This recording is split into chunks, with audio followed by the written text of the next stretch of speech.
All right. Well, good morning, Nick. Morning, Matt. All right. Well, today is August 22nd, and it is move-in day at Princeton University. First-year students are arriving today. It's a glorious day, so I'm happy for them that it's on a monsoon. Like we've had, Hurricane Aaron. Is it Aaron? Aaron, right? That's not affecting them at all. Hopefully, not affecting them all. Anyway, so we've done a couple talks on college life, and we as always we tend to spread our wings and fly into the realm of the theoretical, but we thought today it'd be great to talk about some concrete strategies for first-year students who are transitioning to college. So their approach to high school, which they've developed over 4 years, leads them to study in a particular way, and now they're in college, which is a really quite different, radically different way of approaching studies. And so thankfully we have someone like you who's worked with students for many years who could help them in that transition. So that's our talk today. So anyway, any initial thoughts or ways to kick off this discussion? Well, I think you framed it in important ways, that it's college and university learning, and because college and university teaching are qualitatively different, and therefore students need to make changes, not just do more, I think is the first point I would make. And so I think you articulated that. Yeah. And so let's unpack the whole more mentality, or the temptation to think, well, I just need to do more. What would lead someone to think that that's the way to approach studies? Great question. Well, they have more assigned readings. They have more material to cover. Things move faster. They are clearly expected to do more in terms of their assignments. Typically in college, certainly in a place like Princeton or Ivy League, they are expected to do more, and that's what gets people's attention. And so they think, or they don't necessarily even realize the qualitative changes because of the amount and pace. And I would add more difficulty, more abstraction, more depth of knowing. They need to know things at a greater depth. So that's a qualitative lens. And it's not untrue. And I think that's how I thought about it. I'm like, okay, I got to study more. And I did. And sometimes studying more does lead to qualitative changes. I understood things more deeply. I understood things in more connected ways. As I was going over material to try to understand it, I was thinking more creatively.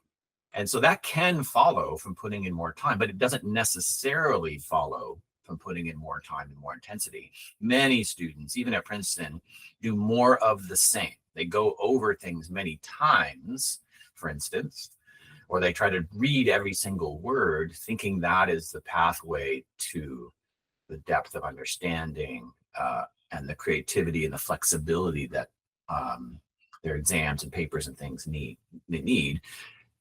And again, there's an element that's true, but that almost certainly will not get you to the kind of insightful essays or preparing for problems that look rather different,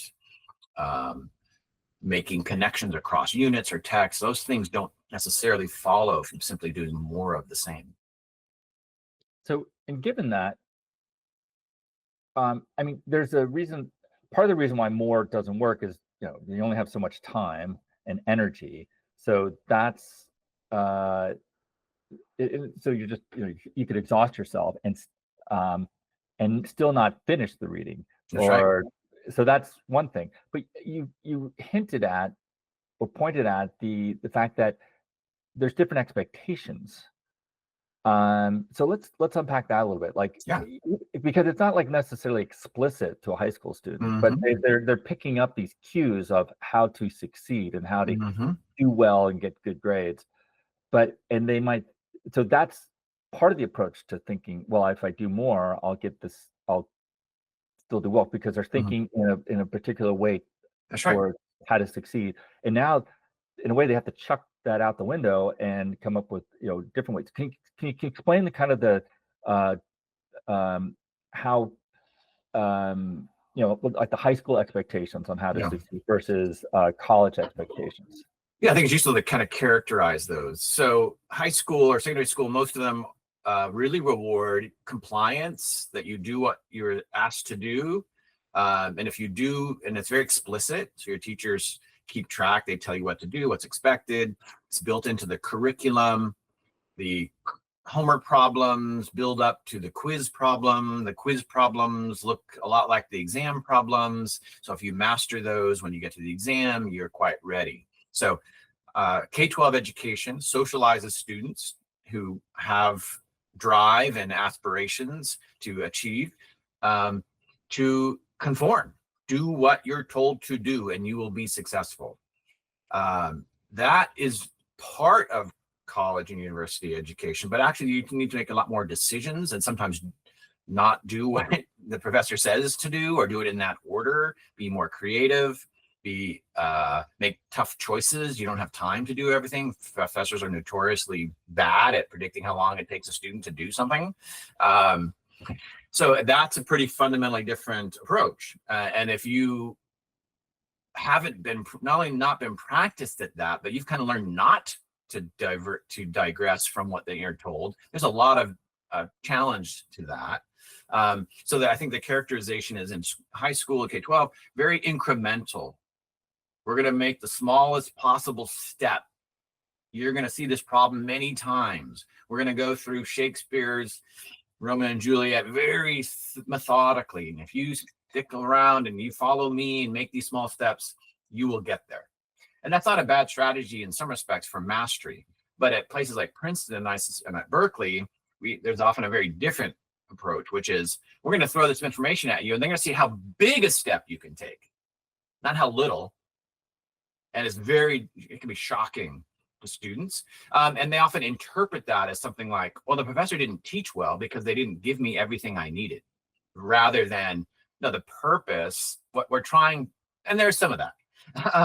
But that can be conflated with the purpose here. What we want to know is, as instructors, is can you creatively synthesize and integrate these things we've taught you, and then apply them under your own volition to solve problems you've never seen before. Now, why is that? This goes back to the culture and the expectations. Research, these are research universities. This is a microcosm of doing research. You look at something, a problem or an essay prompt, and you say, wow, never thought of that. Not quite sure how to approach it. Let me think about how to do that. I got a plan. Let me try it out. Oh, that didn't work. Scrap that. Let me try another essay, another draft. Nope. Or, hey, I tried this problem, went down this path, didn't work. I got to back up, try again, not keep pounding it with the hammer of that formula that I learned last week. And so this is precisely what instructors are trying to do. If you talk to them, which I do, and you unpack it, but students don't know this, and it seems really alien. It's not made explicit to students quite often, at least as far as I can tell. And so this has lots of implications. So then your study time is not simply internalizing what you're taught, it's expanding upon that. It's anticipating applications that you've not seen, that are maybe tacit or implied.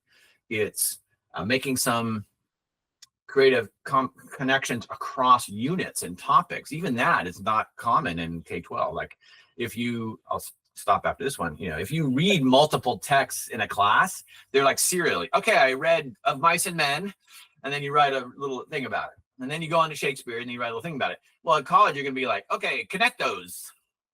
You've never even done that. I never did that. We talk about one text at a time. No, it's you made me think about when I was teaching at Princeton University, just as a preceptor or TA, and I remember one class in particular where the reading did not match the lectures. So, the professor was doing his thing, and the readings didn't really correlate at all with what he was talking. And so then it was the burden on the student to somehow synthesize those and put them together. I'm like, wow. So I was, as a preceptor, I made the decision to help them do that.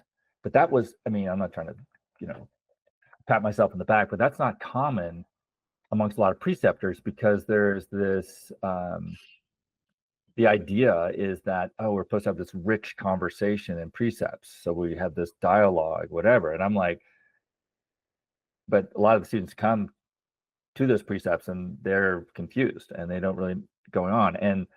And because they don't want to look stupid in front of me and other students, they are silent. So yeah, let me pick that up if I can and try to turn that into something practical.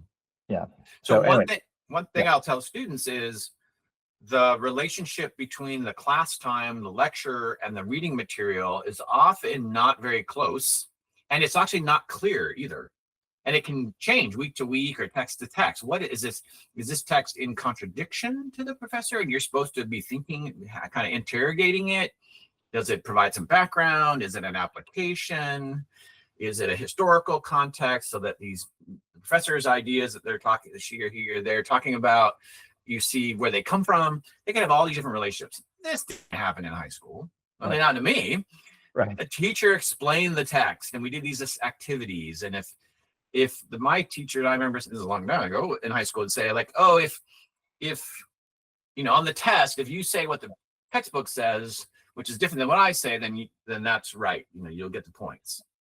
Princeton professors don't do that. They're like, who are these textbook writers? What do they know? I'm the expert, right? Like, but so that's complicated. You have to figure that out. Another thing that has implications for students is that means you can't get all the content from one or the other channel. So if you're really good at reading, which I was in high school, then I could get everything I needed. But I wasn't very good auditorially, and I was very distracted in class, and I didn't, like, where's my buddy Mike in physiology? He was locked in during class, and he learned everything that way. Well, if you have two different channels of information, you got to get good at both. And I think a lot of students haven't had to do that. They're not skilled in both areas of paying attention in class, taking good notes, processing auditorily versus reading, and then of course doing a synthesis at another time outside of class, because you have to do that. And so that's a very practical thing. So, and that also means more information, because you're not covering the same stuff twice. You're covering two different things one time. So what does studying look like then? It's not simply repetition and going over things. It's a creative synthesis, connection, prioritization. What is the relationship? And then you have to ignore a lot of things. What thing is not important to me? That is a strange thing for students. So how do you do that? Practically speaking, one is you need to, as a student, it doesn't sound practical, you need to zoom out and understand the design of the class as a whole. What are the big goals that unify these themes? What are the objectives? What themes and topics that the professor has identified are the basis for these overlaps between the sources of material that then you can use as a lens to find that? So what I sometimes say to students practically is, you want to understand the design of the class, or I should be more careful, the course, because a course is a pathway to a destination. That's what a course is. It's a path. So you want to be ready to follow the professor's path to an endpoint. So one thing to do is look at your syllabus. What's the last big topic of the class? Take a few minutes to read the titles, or maybe even skim the readings, because that's where the class is going. So if you know where it's going, that's going to be helpful. If you don't know where it's going, it's going to be very hard to keep track and understand. So step back, understand the design, and then that becomes a kind of lens through which you're looking at the content, and it helps you categorize, classify, and organize information. And this is particularly the case for social sciences and humanities. STEM tends to be a little bit less. We can talk about that, but so I think, and you didn't have to do that as a high school student. Your teacher kept track of that. It reminded you and highlighted the themes and connections. There's just not enough time in the college curriculum to do that. The expectation is you're an academic adult. you are doing that, and you're spending far more time outside of the class than you are in. And students sometimes wonder, well, what am I supposed to do during that time? But if you really understand the expectations, to come back to your word, then you realize, oh, there's a lot to do. A lot to do. Yeah, you made me think of high school teachers kind of like a bus driver. And to the student, like, get on the bus, I'm going to get you where you need to go. That's right. You just need to, kind of comply, as you said. Just, trust me, I'll get you there. And that's right. That made me think of one of my children was talking about, like there was one AP class he was in, and the teacher was like, look, everyone in my class gets a 4 or 5, and the whole class was, basically reverse engineering from the AP test. And so everything was taught to get you ready for the AP test. And my son was ultimately dissatisfied by that approach because he wasn't really learning the material in that class. He was just being, again, it was just following along, do this, learn this, whatever. So yeah, he did great on the AP test, but anyway, not so great. Anyway, but that was just use that. That's kind of a, there's, it's not to say that all high school teachers are like that or in any way to denigrate high school teaching. That's the way it is. It's just what we're trying to say is there is a marked, very important difference between high school and college. And if you approach college academics with a high school mentality, you're going to struggle. And so the first thing for us is to say, look, it's be aware that it's going to be different. And most likely your approach, what allowed you to succeed in high school is not going to allow you to succeed to the level you want in college. That's our first point. Second, and now once that's the case, it's what do you do? And that, to your point, you got to start taking this, you got to step back and not just dive into week 1 of your studies and just like, okay, I got to get this stuff done. You have to take some time to think of the course as a whole. And given that, I was trying to think of what are kind of, I was like word pictures or analogies that kind of, this is my coaching side coming out with sports. If I can use your people's, but my team's imagination, that helps them remember. And I was like, well, you kind of need, is it right for me to say that you need to kind of be a detective as a student? Is that a good way to think about it? Yeah. Because you have to think, okay, as a detective, you have this case, and part of it is trying to get into the mentality of the criminal. I mean, this is where you have a disanalogy, and it's not like you're trying to do that, but you're trying to get into the mind of the professor and ask, well, why he or she is laid out the course. What can you expand upon that? And maybe is that a good way to run? Sure. I'm going to back up just one thing and say, it's not that you have to. So we've been using, you've been using it. Maybe I have said have to. I didn't do any of this stuff as an undergrad. Well, I did some of it intuitively, but not very systematically. I just kind of grinded and I spent a lot more time and could do it, and I did well, but I could have been a lot more efficient and effective if I'd used these strategies. And many Princeton students and Berkeley students and others don't do this, and they just grind it out. And so it can work. You don't have to do these things, but you'll get a lot more out of it. You'll enjoy it more. You'll be more efficient. You'll be in sync with the designer, right? So it's a kind of, sometimes I think of, maybe this isn't a good word visualization for students. They may not know the word, but I coined this phrase. I think I coined it cognitive ergonomics.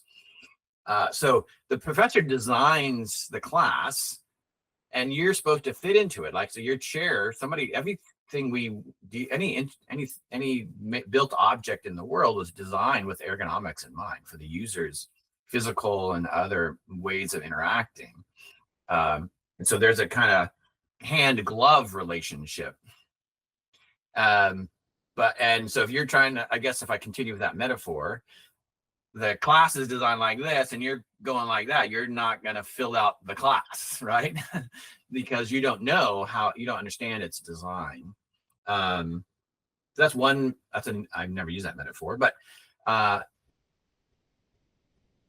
I've kind of lost my thread. You were asking me. Sorry. Oh, just the idea of being a detective. Oh, like, yes. So some other metaphors. Right, that you want to decode and uncode the logic of the design of the class. So some students think, well, this class is random. It's all over the place. My professor is in lecture talking about stuff I don't even know why. The readings seem irrelevant. And they think there's not a design. And I say, really? These are smart people. If you were teaching a class, would you have a design? Yes. Okay. So we got to interrupt that. Just because you don't understand the design doesn't mean it's not there. Now, then the question is, so, and I know, and this is not hypothetical. I work with faculty. I've talked to hundreds on the course design. They have them. They have a design. What they haven't done is it's not always coherent, perfectly coherent and cohesive, nor is it made explicit, or it's not made explicit for a student, their actual students, to be comprehensible to them. But so the student has to start with the premise, there's a design. What is it? So that's a detective. Right? It's not, is there a design? No, there should be a better design. Those are not very particularly useful questions. There's a design, there's a logic. That logic comes from the vantage point of this person here that is quite different than me. They spent the last 20 to 40 years living in the world of Kierkegaard or Buddhism or historiography or physics or whatever. So it's not going to be obvious how they see the world, but and the subject matter, the domain that the course covers, but I want to try to inhabit that and get in that perspective and look for clues and things. And I'm going to have to make some inferences and guesses and put things together and try it out. So one metaphor is to think like a detective. Another is to think like a psychologist, an experimental psychologist. Try things out, do different methods. But I think with respect to this idea of zooming out and trying to grasp the design of the class as the basis for all subsequent actions, a detective is a very good metaphor. And so here's the so what. So, okay, like I do that. I think I've got the idea, the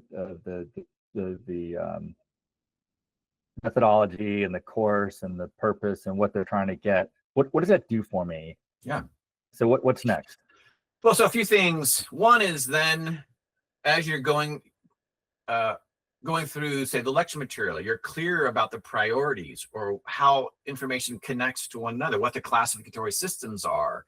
You can begin to anticipate, well, how would I need to apply that? What kind of question might the professor ask me on the exam? And this is important, especially in college. This is just one way, because as we said before, you're going to be asked questions that look different than the ones in your homework or your prompts and things like that. That's the point. But if you want to perform well on an exam, ideally, you're not thinking about that question the first time while you're also trying to write it out. In part because professors' expectations and standards are quite high. So if you're doing any task as a student the first time on the test, the chances you're going to, at a place like Princeton or Berkeley, the chances you're going to hit that standard, having never done it before, are not good, right? But then the dilemma is, well, but wait, they're going to give me unfamiliar questions I've never seen before. So how do I prepare? It's impossible. No, it's not impossible. If you get in sync with your professor, you can begin to anticipate some of these things and get close. So going through material, or when you're reading. So a real big complaint of students is, man, they assign these 34 pages, but it seems like only these few paragraphs or those 3 pages are relevant. But I didn't know that. Or I did all the reading and I came to class and the professor was talking about what seemed like this random thing. How did I know I was supposed to focus in on that? Well, this is how you know. You understand the course goals and objectives. You understand the themes. You see how this week's topic fits into that. And you're using that as a lens as you're processing the text. That helps you zero in, find the pieces, maybe reread those, read them carefully, and then make connections to last week or the other text this week. Or now I'm going to look at the lecture material and say, okay, what are the linkages here? Because there is one, as you were saying, you were trying to make that explicit to your students, and most preceptors or the TAs do not. But that's if you're not doing that in your head, right?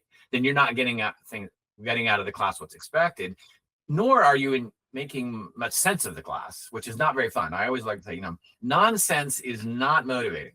Right. So if you're not making sense, I understand why you don't want to go to class. I understand why you don't want to do the reading. But the solution is not to do it because it doesn't make sense. It's not making sense to you because you're not making sense of it. And that's understandable too, because you're often not taught well. But that's on you because now you're an adult. So of course, I think this is great.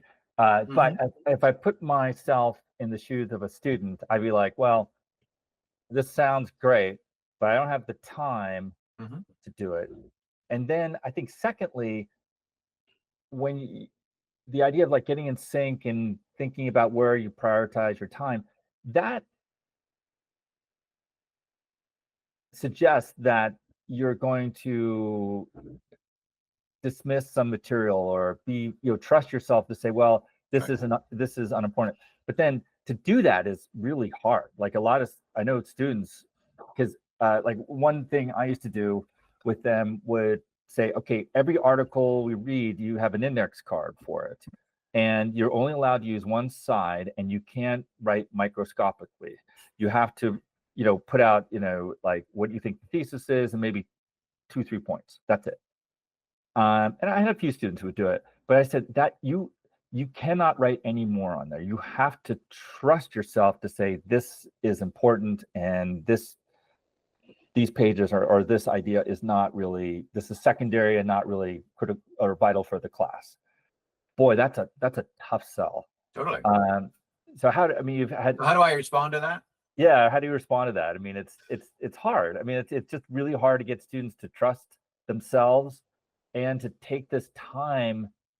I think because they have the momentum of what's made them successful from high school. So to say, well, no, don't do that, or not chuck it out of the window, but just suspend it a little bit. Yeah, well, and try something else. So there's a couple places that I'll address that, a couple different ways. One is to talk about the implicit expectations around reading in high school versus college. Certainly, again, when I say college or university, I mean a particular place. I'm not going to keep saying that. But so in high school, the basic unstated rule was, if I assign you a chapter in physiology, anything in that chapter is fair game for some kind of question. That most assessment was very comprehensive. I want to see if you know everything in this chapter in the history book. That actually is not a common assessment practice in university. That's not how we test people quite often. There are some disciplines we do. Psychology, neuroscience, sometimes anatomy and physiology, that'll be the case. But certainly in the humanities, social sciences, and even in quantitative problem solving, it's usually some complicated question that focuses in on some topic, then maybe recruits a bunch of information. Then, so the method of reading and learning that students have adopted unconsciously actually is coupled with and reflects the way they were taught without them knowing it. And so that kind of goes back to what I said. My teachers in high school said, well, if you say what the book says, then you get the points, right? Well, in college, we have a different kind of, in many domains, many disciplines, it's, you read this piece, what's the main point? What's the argument or evidence supporting that? What are the implications? Not every little tidbit, right? And it's often high level. And what are the implications, as you said, to the course? There's a whole nother level of reading, which is how does it fit into the themes and objectives of the course? So on the one hand, that makes your reading more complicated. You're trying to read at multiple levels. What's the author saying? What's the evidence? But wait, how does that fit into this week's unit and the class goals? And then, okay, I'm supposed to be learning about anthropology. Why is this important, anthropology or whatever? So there's many layers and levels of reading, and that makes it more complicated. But on the other hand, if you understand that, then it really narrows down what it is that you're supposed to prioritize. Does that make sense? And so that's one thing, that it actually helps you prioritize and narrow down what you're focusing in on, because the alternative, and students will say, wow, my professor focused in on this one passage and really analyze it in great depth. Am I supposed to read every paragraph like that? That seems impossible given how much. And you're right, it is impossible. That's not the challenge. The challenge is identifying the most salient pieces of the text in the whole, not mastering everything equally. You're not a sponge, right? You're a laser. What's the stuff? Pull it out. Right? That's a very different metaphor. A second thing is this. I'm a little skeptical of this. Well, I'm going to take a risk, and I'm not going to cover everything. How many students are reading everything they're assigned? Come on, give me a break. That's not true. Plot, and if you're like me, there's a couple things, I would, and you already alluded to it. I start at the beginning of the article and I get 2/3 of the way through and I run out of time. So you're not finishing it anyways, but that's just not the smart way to do it partially. You want to do it more like triage and strategically. Another example I sometimes give is, when I was a student, because I wasn't, I didn't do all this stuff. I didn't know. I had to figure this out later. I had multiple texts and I'm like, okay, this one's heavy and this one's short. This one's short. I'm gonna read that one. Like, that's not a good method to choose. No. What's most important? What's that way into the topic? Let me start there. There's very different kinds of reasoning. So and students complain, there's too much to do. I agree. Okay, so given that, are you going to do none, or are you going to be strategic in how you approach and select? And there's some counterintuitive ways to navigate that scenario. Yeah, it's interesting, Nick, as you're talking, I was thinking, what's exciting about this transition is that, becoming an academic adult is really helping you become a critical thinker. And part of what we're hoping for is just people are just more alive and just more, I don't want to say productive, but just, purposeful. I would say purposeful. Yeah, that's a good way to put it. But how great to have the opportunity to do this, because that makes college life, college academics just more exciting, more fulfilling, more purposeful, as you said, meaningful. Yeah, and I just can see that. I would, the curiosity, my interest would just be engaged because I'm learning, and really figuring things out. I'm problem solving all the time, and so I see that, and I'm, much, many decades older than these college students, and this is our hope. And do you see students kind of waking up to that reality?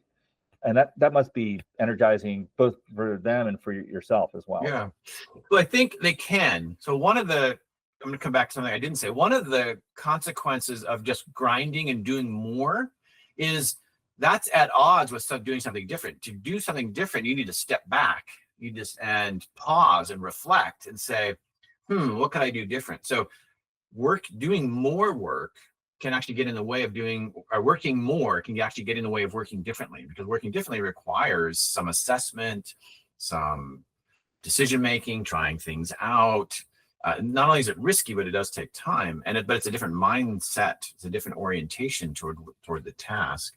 But I think one of the things that can really hook students, and I think for me, was you get a chance to make some choices.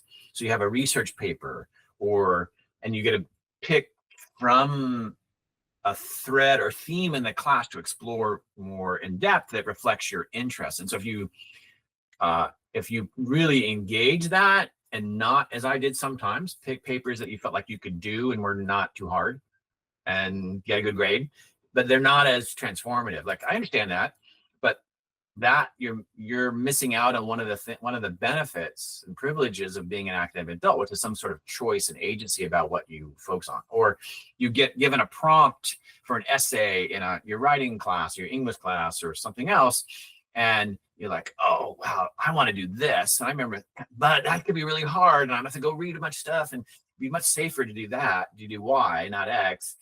And again, I understand that from the student's point of view. But I think, so one thing I'd say is, if you don't use your interests and your fascination and things that are important to you to exploit or to utilize that choice, it could be simply redundant. You're not actually getting that experience, right? So there is still, you are given more choices. You have more options. And in fact, many students don't realize if you have an idea, even for a assignment, many times you can go to the professor and say, well, I don't quite want to do this. I want to do that. And if you demonstrate that it's not less work, they'll say, great, do it. Most faculty, I think, they value autonomy and agency and choice. So if you have an idea for a project or a paper or something that diverges, so long as they don't sense that you're trying to skirt the requirements or do less, I think they're quite inclined to say, great, do it. I don't think students even know this, and it takes initiative and vision and a little risk taking, right? Oh, I'm doing something that's not being assigned. I'm departing from the conformity. That's not how I got here. But it can be so much more rewarding. And what I can tell you, the few times I did that as an undergrad, where I just said, I'm just going to write about what I want to write about. That was really yielded great results in terms of my grades. But also I remember them. Like I internalized things. They really stuck with me. So I think that's a dilemma that students may experience, but is an opportunity to be intellectually transformed. But it's an opportunity. You have to grasp it. So as we try to close up, I want to come back to the theme today, which is, okay, we have these first year students. They're moving in today. They're going to be focused on whether or not they like their roommates and making sure all the posters are up on the wall, that kind of stuff. And then, academics are going to hit them in, week and a half, 2 weeks. I can't remember how long orientation lasts. But we've talked about a few things here, like one, just being aware of the differences, the transitions, the expectations and how those are going to change.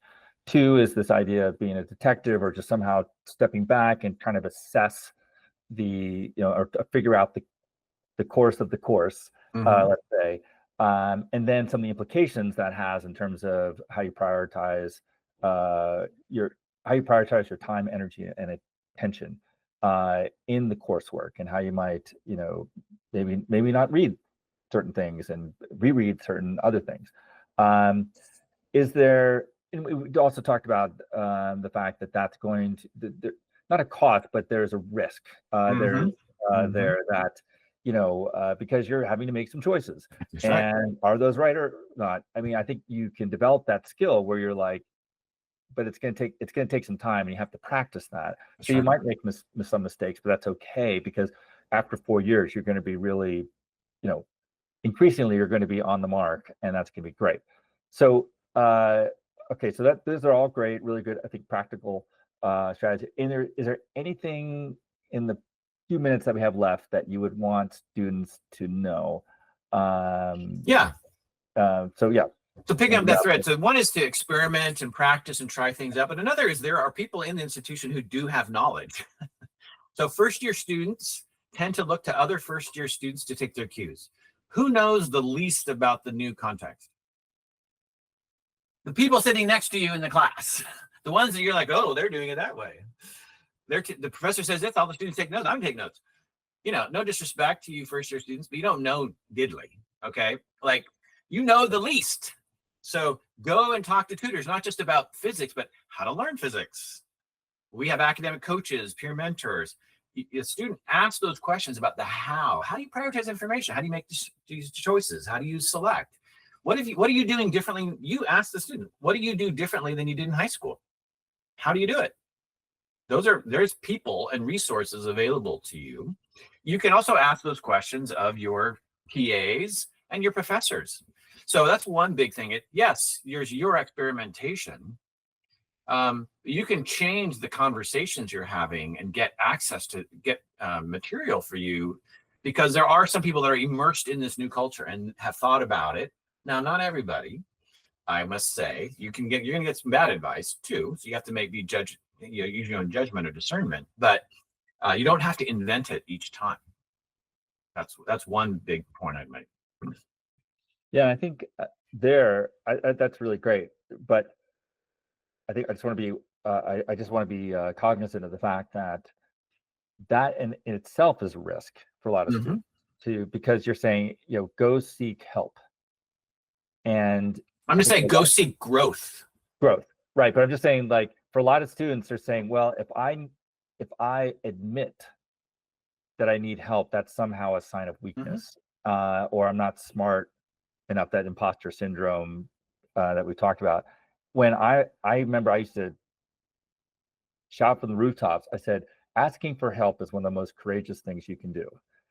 It takes courage to ask for help. It's not a sign of weakness. So I just want to put that out there. Well, I want to reframe it. Yeah. And say, okay, you can call it help. I think that's right. I think what you said. But you could also say, I'm asking and seeking growth. Yeah. If that helps you think about it. And then I think for the students out there, if I said, oh, if you take seriously the premise that this is a new academic culture and you use the concept of culture, then let's by analogy say, okay, so you move to Nepal, Tibet, whatever, some exotic place. And then you say, oh, wow, I don't really understand how this place works. I'm not going to ask any help because that's going to reveal that I'm stupid. No one would say that. No one would say, of course you don't know. Why would you know about Nepal if you're from the United States? How to do it. You would just take that as a given, right? So the problem is this false belief that the difference between college and high school, these institutions, is one of magnitude. It's an incremental step. It's not. It's a qualitative cultural change. You are crossing a boundary into a new culture and country. And so the very idea that this is even help, to the extent that help means you have some lack or inadequacy, is simply wrong. How can you have an inadequacy of something that no one has any expectation that you would know? That's just not true. We just don't, as institutions, we don't do a good enough job of telling students that. And our society often tells them this thing. So great, if you want to think about it as help, I think that is a good life skill. And that, just so we're clear, help doesn't mean inadequacy. Right. But I just think that for students, I'm just trying to, again, just from their perspective, they have a performance mentality, and their self-identity is wrapped up, a lot of them is wrapped up in the fact that they're constantly succeeding in various ways, one of which, in a very prominent way, is through their academics. And now they're coming here and they're with that, again, momentum of that, and their self-identity wrapped up with performance. It's very easy to try to maintain that. So it seems like you have to, with your grades, how how smart you come across in precepts, or your discussion groups. And so with that mentality, I think it's hard for students to ask for help, to go to office hours and whatever. And they can mask that by saying, well, I just don't have time. When I think deep down, it's like, well, if I go to the professor and then say I need help, that's the professor's going to think less of me. When as both you and I know, that's just not the case. And they want you to be there. They understand that you are starting out and need help, and so they're eager. And so by showing interest in the material, by taking the time to come to their office hours, they appreciate that. And well, let me qualify a little bit. Come okay. office hours prepared. Come to office hours with questions. Right. Come to office hours with awareness of what you need to do next. Come to office hours with useful questions. Right. Particularly in a research university, because students, we say go to office hours, but if you actually ask students, many of them have not good experiences because we haven't adequately prepared them. Good point. To understand that. So you're absolutely right. But the faculty aren't annoyed because students don't understand everything perfectly, but they may not be responsive if the students haven't prepared. Right. Okay, well, let's wrap it up. Again, I just want to always make sure, as given our work and our philosophy, that we want to, there is practical applications, but behind that are these motivations that are wrapped up with our self-identity and our quest for the good life and meaning. And so often our understanding of our identity and what we perceive, what we deep down believe to be the good life, those are often unexamined, and those prevent us from really embracing the practical advice that we're advocating. So that's why I'm just saying, I want to call it out. Why would you not go to office hours, or why would you not take the perspective of the detective? And just to say, well, I don't have the time, whatever, that's an easy excuse, and somewhat dismissive. And just to take the time to really try to understand who you are and what you want out of life, I think is really important. But anyway, that's my last thoughts. How about you? What are your last thoughts? Anything? Well, I think it actually doesn't take more time to do the things that I'm talking about. It's just a way of doing them. It's being intentional and purposeful, and not going through the motions, and not simply completing tasks because they're assigned. It doesn't take more time. Actually, a lot of times it takes less time because you don't have to come back to it and do it a second time. So just that point, I think I'll leave with a phrase. You talk about the performance mentality. We have a common phrase. People say, eyes on the prize. And I would say, often eyes on the prize gives you anxiety, because you're like, am I going to get the right prize? Is my prize better than somebody else's prize? Is my professor going to like me to work to give me the prize? I would say, eyes on the process, and the prize will follow. Eyes on the process. How am I doing this? In being metacognitive and aware. And I think you added the dimension, why am I doing this? So that is a part of the process as well. Nice. Well, we wish all college students, especially the ones going to college for the first time, I hope this message gets out to you, and we really do want the very best for you. Nic, I really do. I say it, I don't say it often enough, but I really appreciate your work, and the care and devotion you have to college students is really admirable. And so as you embark on a new academic career year yourself, I wish you all the best, and we'll be back soon. Awesome. Thank you. All right, take care.